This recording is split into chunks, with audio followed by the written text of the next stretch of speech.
इसको एक बड़ा संघर्ष कहा जा सकता है। आपको इतना याद होगा कि हमारे भारत देश में कुछ वर्ष पहले, याद दिलाऊंगा मैं, कि किसी किसी को पढ़ने का अधिकार नहीं था, अपनी बातें रखने का अधिकार नहीं था, अच्छा कपड़े पहनने का अधिकार नहीं था, और यहाँ तक कि समाज की माताओं बहनों को कमर से ऊपर अगर कपड़े भी पहनना है तब भी अधिकार नहीं था। लेकिन अधिकार किसने दिलाए, अधिकार की लड़ाई किसने किया? ये सब संघर्ष है, और संघर्ष के पल में आज चलते चलते समाज इतना ऊपर आ चुका है कि मैं अभी बताऊंगा आपको कि आज देखिए हमारे भारत देश में सबसे प्रथम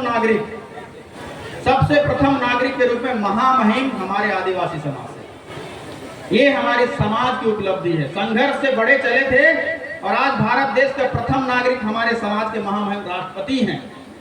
इतना ही नहीं, छत्तीसगढ़ राज्य का पहला मुख्यमंत्री हमारे आदिवासी समाज, और इतना ही नहीं, सीतापुर विधानसभा क्षेत्र का विधायक आदिवासी ही थे और आदिवासी ही हैं और रहेंगे ही।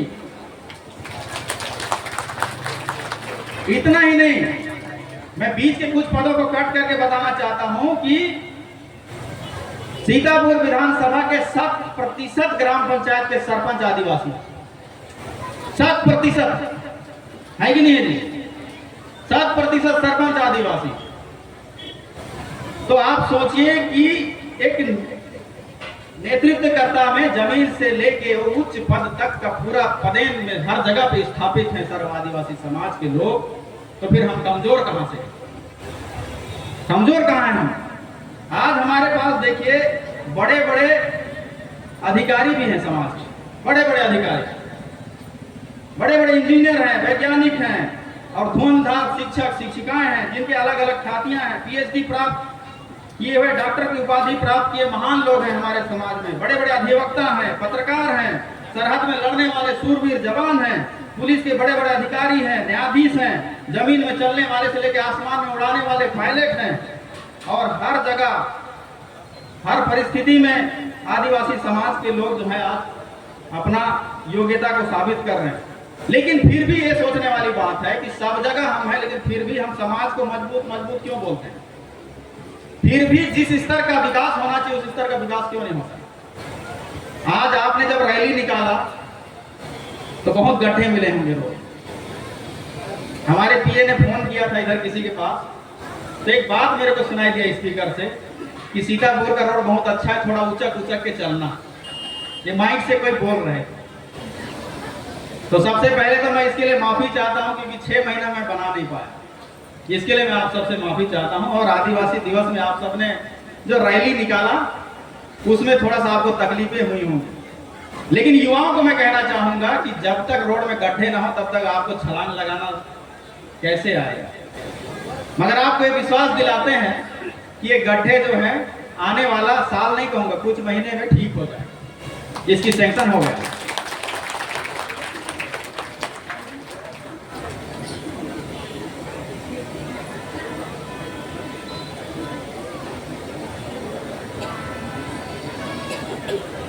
हमारे सर्व आदिवासी समाज ने आज से पहले भी कुछ ज्ञापन दिए थे हमको, उसको मैं याद दिलाना चाहूंगा। ज्ञापन में ये दिया गया था कि दुरंतर क्षेत्र है, यहाँ पे पीएससी जैसे व्यापम जैसे जो प्रतियोगिक परीक्षाएं, इसके लिए निःशुल्क कोचिंग संस्थान होना चाहिए। ये समाज की तरफ से ज्ञापन कभी आया था, लेकिन सौभाग्य से ये सोच मेरे मन में भी चल रहा था, तो इसको त्वरित रूप में आपको पता होगा कि 26 जनवरी पिछले वर्ष को इसका शुभारंभ करके अभी उसका भवन भी बनना शुरू हो गया है। और इसके लिए मैं कहूंगा कि समाज के सभी बहनों और भाइयों को कि अपने पढ़ने के रफ्तार को बढ़ाएं, और हमने अपना आपके प्रस्ताव स्वीकार करके काम को पूरा किया। अभी इसी संस्थान में पुलिस और फौज में जाने वाले जो जवान हैं या बेटियां हैं वो भी अपना अभ्यास जारी करें, क्योंकि 13 तारीख या 14 तारीख से इसका सिलेक्शन प्रक्रिया शुरू होगा। जो भी बहनें और भाई फौज और पुलिस में जाना चाहते हैं उनको सिलेक्शन प्रक्रिया कराते हुए विधायक कोचिंग सेंटर में उनको लिया जाएगा, और उनको निःशुल्क रूप से जहां वो जाना चाहते हैं वहां तक जाने के लिए मार्गदर्शन सहित सारे चीजों की तैयारी कराई जाएगी। एक ज्ञापन और भी था इसमें कि शहीद कृष्णनाथ किंडो और भी हमारे विधानसभा में 7 या 8 शहीद हुए हैं, उन सभी जवानों का सम्मान के लिए उनका स्मारक बनाया जाना या तो स्कूलों को उनके नाम पे किया जाना। तो इस मांगों को दो को पूरा करते हुए अभी शहीद कृष्णनाथ किंडो जी का शहीद स्मारक काराबेल के मेन चौक में बन के तैयार है। आप सभी उस शुभ अवसर का इंतजार करें। एक विशेष अवसर पे उसका उद्घाटन किया जाएगा और साथ ही साथ रोपाखार में शहीद बलराम तिग्गा जी है क्या, बलराम तिग्गा जी का स्मारक जो है वहां भी बन के तैयार है, उनका भी अनावरण किया जाएगा। माझी समाज की जाति प्रमाण पत्र की त्रुटि के लिए समाज ने हमको दिया था, जिसका सदन में हमने पुरजोर ताकत से बात उठाई थी। और अभी आपको बता दें कि इस महायात्रा समाप्ति के उपरांत हम दिल्ली पुनः जाएंगे और आपके द्वारा जो प्रस्ताव दिया गया है इसको दिल्ली में भी जाके इसको पुरजोर ताकत से जल्दी कराने का काम करेंगे। आदिवासी समाज से विधायक के कार्यकारिणी में आदिवासी समाज से रखने के लिए प्रस्तावित किया गया था, जिसके लिए हमने लखन सिंह सिदार को अपना निज सचिव के रूप में नियुक्त किया गया है। आप सीधे समाज के लोग उनसे मिलकर काम करा सकते। और आज दूसरा निज सहायक के रूप में कोरवा समाज से मैं सर्व आदिवासी समाज को ये कहना चाहूंगा कि आप समाज की तरफ से प्रस्ताव दें उस योग्य पढ़े लिखे युवा का जो कोरवा समाज का हो, जिसको मैं अपना निज सहायक बनाना चाहता हूँ। इसकी मैं घोषणा करूँ ताकि अपने समाज के उत्थान के लिए वो काम कर सके। भवन के लिए प्रस्ताव पूर्व में भी दिए थे और अभी भी आपने प्राथमिक मांग के तौर पर रखा है।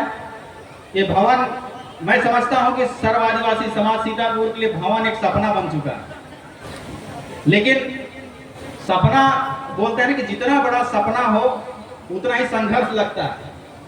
और मैं समझ सकता हूं कि हमारे समाज ने कितना संघर्ष किया है, इसलिए आप चाहें तो 1 महीना में भूमि पूजन कर सकते हैं, लेकिन ऐसा करना उचित नहीं है। क्यों? क्योंकि इतना संघर्ष किया है तो भवन बहुत बढ़िया बनना चाहिए।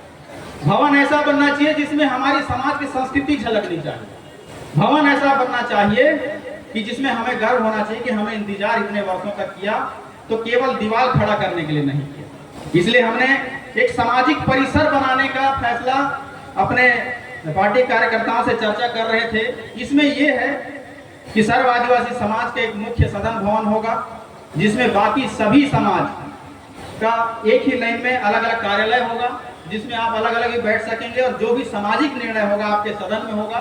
और एक आपका परिसर होगा और उस परिसर में आप समाज के उत्थान के लिए निर्णय लिया करेंगे। ऐसा परिसर बनाने के लिए हम सोच रहे हैं। तो यदि आप इस पर सहमत होंगे तो आप समाज की तरफ से इसको प्रस्ताव को आप पारित करेंगे, हम आपको बना के देंगे। और इसके लिए भी हम थोड़ा समय आपको लेंगे और ये कहना चाहेंगे कि अगले सर्व आदिवासी दिवस के दिन पूरा ताकत से और पूरे निष्ठा के साथ हम ये प्रयास करेंगे कि अगले सर्व आदिवासी के दिवस के दिन मंच में आने से पहले हम सभी मिलकर सर्व आदिवासी भवन की भूमि पूजा करेंगे। अगले सर्व आदिवासी दिवस थोड़ा लंबा समय है ना, लेकिन इससे बड़ा अवसर और कब आ सकता है? बीच में सर्व आदिवासी दिवस आएगा ही नहीं। आएगा क्या? नहीं आएगा। इसलिए हम सब उसी दिन भूमि पूजा करेंगे, लेकिन ये भूमि पूजा झूठा वाला नहीं होगा। भूमि पूजा होने के बाद किसी भी प्रोसेस बनेगा ही बनेगा। समझ गए आप लोग? मेरे को पता है 5-5 बार भूमि पूजन हुआ।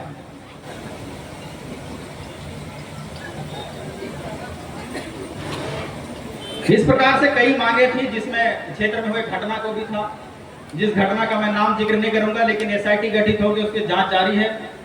और जो समाज ने कैंडल मार्च निकाल के संघर्ष किया था कि ये रेप जैसे अपराध हैं, लेकिन छुपाने का प्रयास किया गया था, वो सिद्ध हो चुका है कि ये रेप जैसे घटना था और दोषियों को सजा मिलेगी, क्योंकि निरंतर हमारा भी नज़र उस पर है और समाज इस पर अस्वस्थ रहे। मैं तो चाहता हूं कि ऐसा घटना ही ना हो, इसके लिए भी हम सब काम कर रहे हैं। बाकी आप सबका पुनः धन्यवाद करूंगा। कुछ एक घोषणाएं हैं। सीतापुर विधानसभा को लेके कुछ पॉलिसी बना के हम चल रहे हैं, जिसमें SSSVR का एक सिद्धांत है, शिक्षा, स्वास्थ्य सुरक्षा और विकास और रोजगार। शिक्षा में हमने प्रथम पायदान पर रखा है शिक्षा को, क्योंकि आज हमारे समाज के अधिकतम 90% लोग जो है सरकारी स्कूलों में अपने बच्चों को पढ़ाते हैं। इसके लिए इस साल के टारगेट में हमने हाई स्कूल, हायर सेकेंडरी और कॉलेजों को रखा है, जिसमें शिक्षा गुणवत्ता से लेके एक स्कूल के प्राइवेट परिसर के तौर पर उसको डेवलप करने का जो कार्य योजना है वो बन के धरातल में काम होना भी शुरू हो चुका है। कई काम को सैंक्शन करवा दिए गए हैं। बहुत ही जल्द उसका असर आप सभी को देखने को मिलेगा, जिसमें हमने सभी शिक्षकों को ये कहा है, शिक्षा विभाग को, कि भले ही स्टूडेंट अपने प्रमाण पत्र में परसेंट 1 नंबर कम ले आए चलेगा, लेकिन अनुशासन के कॉलम में मेरे को 100% चाहिए। अनुशासन में बाल कटिंग से लेके सिगरेट, बीड़े, गुटखा खाने तक के सारे चीज मेंशन, और इसके लिए हमने पत्र बकायदा स्कूलों को जारी कर दिया गया है। 100 मीटर के दायरे में कोई भी विद्यालय के परिसर में अगर कोई गुटखा, तंबाकू, सिगरेट, दारू बेचता है तो उसकी दुकानें सील की जाएंगी। अगर वो नहीं होता है तो उसको जेल भेजा जाएगा। कोई भी स्टूडेंट स्कूल क्लास के दौरान में यदि नशीले पदार्थ का सेवन करता हुआ पाया गया या अन्यत्र अभद्र व्यवहार किया हुआ पाया गया या अति अनुशासनहीनता का प्रतीक यदि देता है तो उसका टीसी काट के 5 साल का इंस्टिगेट किया जाएगा, एकदम सख्त आदेश। सुरक्षा के दृष्टि से अभी एसडीओपी साहब भी यही हैं, हम सब प्लान बना रहे हैं और बहुत जल्द हमारे सीतापुर विधानसभा के हर एक सड़कों में, हर एक गलियों में, हर एक ग्राम पंचायत में, हर एक सरकारी संस्था में, सीतापुर घुसने वाले जगह में, बाहर जाने वाले सब जगह पे सीसीटीवी कैमरा लगाए जाएंगे। इसके लिए सर्वे किया जा रहा है, क्योंकि मैं चाहता हूं हमारे क्षेत्र को अपराध की दृष्टि से शून्य बनाया जाए। इसके लिए आप सबका भी सहयोग निरंतर मिलता रहे। अगले साल हमने आंगनबाड़ियों को टारगेट रखा है। सभी आपके आंगनबाड़ी केंद्र जितने भी हैं, शिक्षा के दृष्टि से न्यू उसी को माना जाता है। हमारा पहला जो बच्चा होता है वो पहला कदम शिक्षा के दर पे वही रखता है। तो उनमें भी जो भी अपडेट करना चाहिए था वो सारी अपडेट जो हो वो किए जाएंगे। चाहे वो आंगनबाड़ी केंद्रों में टाइल्स लगाने की बात हो, चाहे बच्चों को जमीन में ना सुला के उसको एक अच्छा गद्दा या खटिया दिलाने की बात हो, या फिर अंडा और केले की बात हो, ये तमाम चीजें कार्य योजना पे है और ये सारी चीजें अगले साल से आपको दिखने को शुरू हो जाएगी।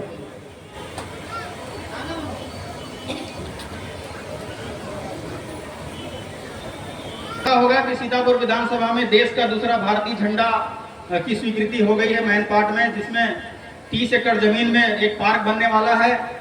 इसका जिक्र मैं इसलिए कर रहा